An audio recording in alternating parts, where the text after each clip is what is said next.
Em nome do Pai, e do Filho, e do Espírito Santo. Amém. Naquele tempo, veio Jesus à cidade de Nazaré, onde se tinha criado. Conforme seu costume, entrou na sinagoga no sábado e levantou-se para fazer a leitura. Deram-lhe o livro do profeta Isaías. Abrindo o livro, Jesus achou a passagem em que está escrito: o Espírito do Senhor está sobre mim, porque Ele me consagrou com a unção para anunciar a boa nova aos pobres.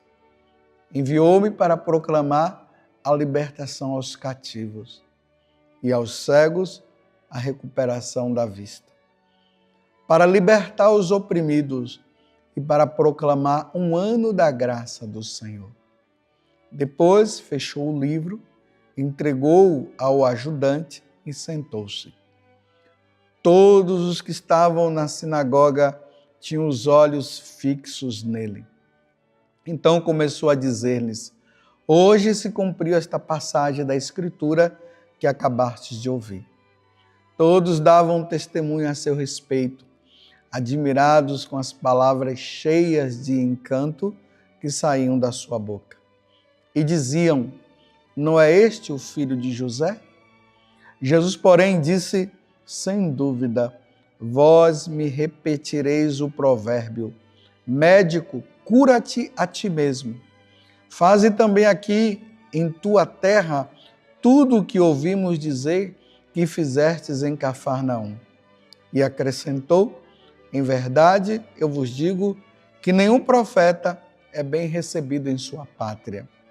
De fato, eu vos digo, nos tempos do profeta Elias, quando não choveu durante 3 anos e 6 meses, e houve grande fome em toda a região, havia muitas viúvas em Israel. No entanto, a nenhuma delas foi enviado Elias, senão a uma viúva que vivia em Sarepta, na Sidônia.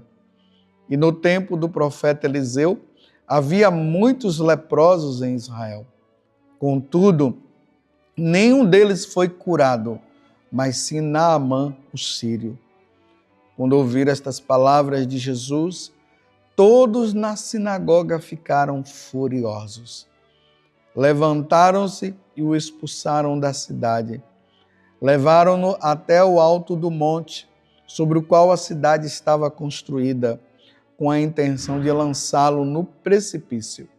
Jesus, porém, passando pelo meio deles, continuou o seu caminho. Palavra da salvação. Glória a vós, Senhor.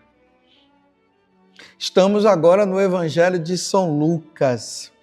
Eu não sei se você percebeu, até então, durante a semana, nós estávamos meditando o Evangelho de São Mateus. Agora nós vamos entrar no Evangelho de São Lucas durante a semana. Mas como nós estamos também no ano C, no domingo, o Evangelho também será de São Lucas. E vocês vão perceber agora que nós vamos estar durante a semana no Evangelho de São Lucas e de repente no domingo é o Evangelho de São Lucas. E às vezes tem momentos que as leituras até elas se batem num bom sentido, porque durante a semana nós lemos aquele evangelho e de repente no domingo vai estar aquele evangelho novamente. E hoje nós estamos em Lucas capítulo 4, versículo 16 a 30. É uma das passagens do evangelho mais bonita que eu gosto de ler. Jesus, ele tinha ido, e ali nos primeiros versículos desse capítulo 4, vai dizer que Jesus, ele foi para o deserto da Judéia, lá ele foi batizado por João Batista, depois ele, cheio do Espírito Santo, ele entra mais a fundo para o deserto, porque ele estava ali no Rio Jordão, às margens do Rio Jordão, onde foi batizado. ele vai para o deserto e lá ele é tentado pelo diabo. Aí vem as tentações de Jesus. Depois que Jesus vence o diabo, aí o Lucas vai dizer que Jesus, cheio do Espírito Santo, ele vai para a sinagoga de Nazaré, que é essa passagem que nós acabamos de ouvir. E o que é que está por trás dessa passagem? Olha bem, Jesus, ele nasceu em Belém, mas ele foi criado em Nazaré. Então, o povo de Nazaré conhecia Jesus. Ele viu Jesus crescendo ali. Tanto que, daquela passagem do Evangelho que Jesus tinha ido ao templo, quando ele tinha 12 anos, ali fala porque o templo está em Jerusalém. Então Jesus havia se perdido, os pais o encontram, aí lá diz que Jesus foi para Nazaré e ali ele foi obediente aos seus pais. Então, desde os 12 anos até esse momento, Jesus está com 30 anos, fala-se da vida oculta de Jesus. Então, Jesus estava lá em Nazaré, crescendo normalmente com todo mundo e aquela coisa toda, sendo obediente aos seus pais, até que começa agora a vida pública dele. Então ele entra na sinagoga de Nazaré, ele lê o livro do profeta Isaías, que é Isaías capítulo 61. O Espírito do Senhor está sobre mim, porque ele me consagrou com a unção para anunciar a boa nova aos pobres. Então Jesus está lendo essa passagem do profeta Isaías, enviou-me para proclamar a libertação aos cativos e aos cegos, a recuperação da vista, e para libertar os oprimidos e para proclamar um ano da graça do Senhor. Agora veja o momento, o ápice desta passagem. Jesus fecha o livro, entregou ao ajudante, sentou-se e todos os que estavam na sinagoga tinham os olhos fixos nele. O que é que ele vai falar? Porque era assim que acontecia na sinagoga. Uma pessoa era convidada para fazer uma leitura e depois, ao mesmo tempo, ela fazia aquela reflexão. Então todos estavam com os olhos fixos. O que é que ele vai dizer? E aí Jesus diz o seguinte: hoje se cumpriu esta passagem da Escritura que acabaste de ouvir. Meus irmãos, Jesus estava dizendo para aquele povo de Nazaré, que tinha visto ele crescendo junto com os outros, que aquela passagem do profeta Isaías estava se referindo a ele. Dá para vocês entenderem a situação que Jesus colocou aquele povo? Para nós é fácil nós dizermos assim: Jesus é o Senhor, Jesus é Deus, Ele é a segunda pessoa da Santíssima Trindade, Ele veio do céu, Ele nasceu da Virgem Maria, Ele veio nos salvar. Mas para aquele povo que não tinham esse entendimento que nós temos agora, na hora que Jesus falou isso, ele disse: é um doido. É um doido. Ele é o filho de Maria, ele é o filho de José. E agora ele está dizendo que ele é o Messias. Então ele diz: então prova. Prova que você é o Messias, faz os milagres.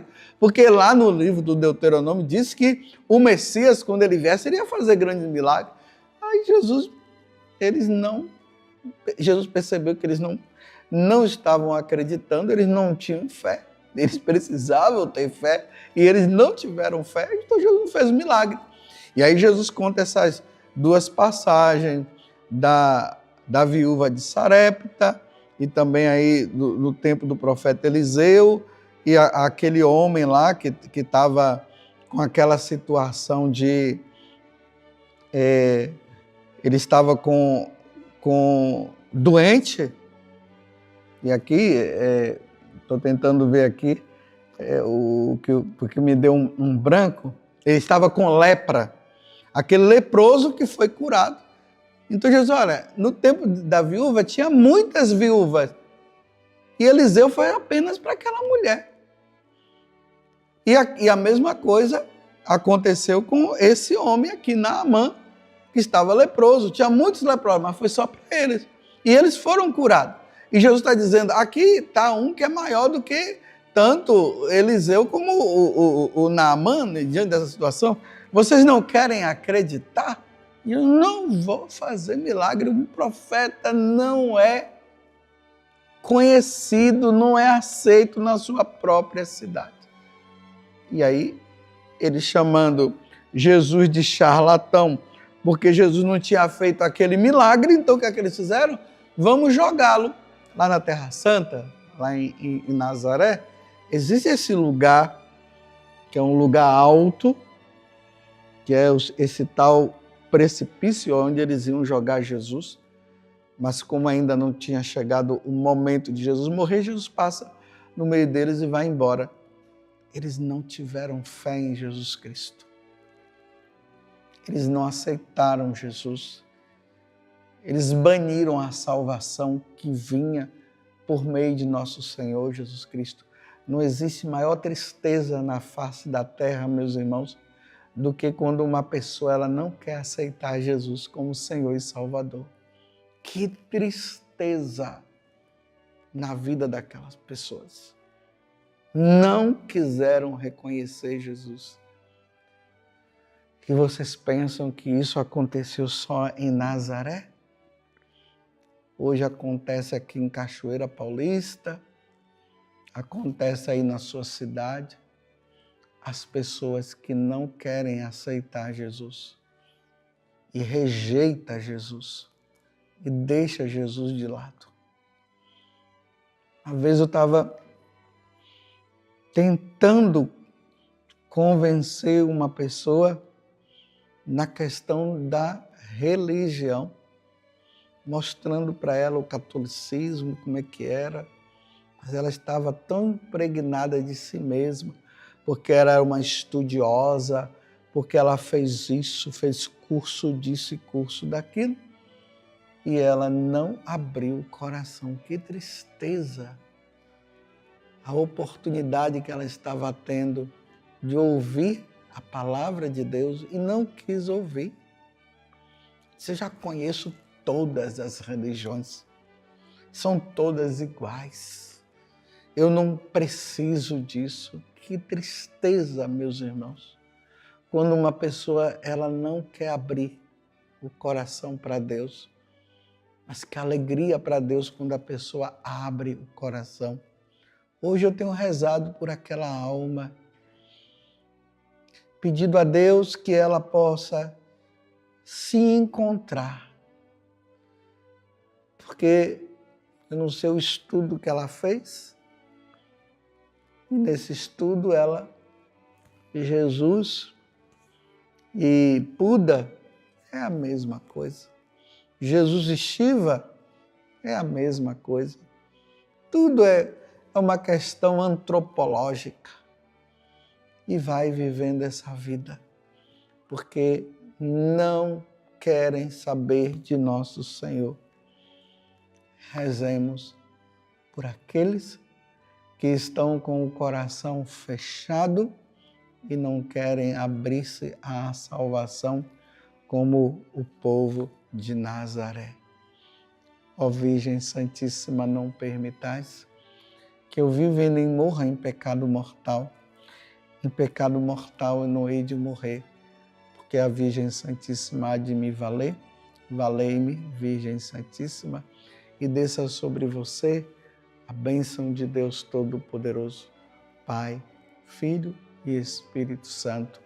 Amém. Louvado seja nosso Senhor Jesus Cristo, para sempre seja louvado, e a sua mãe, Maria Santíssima.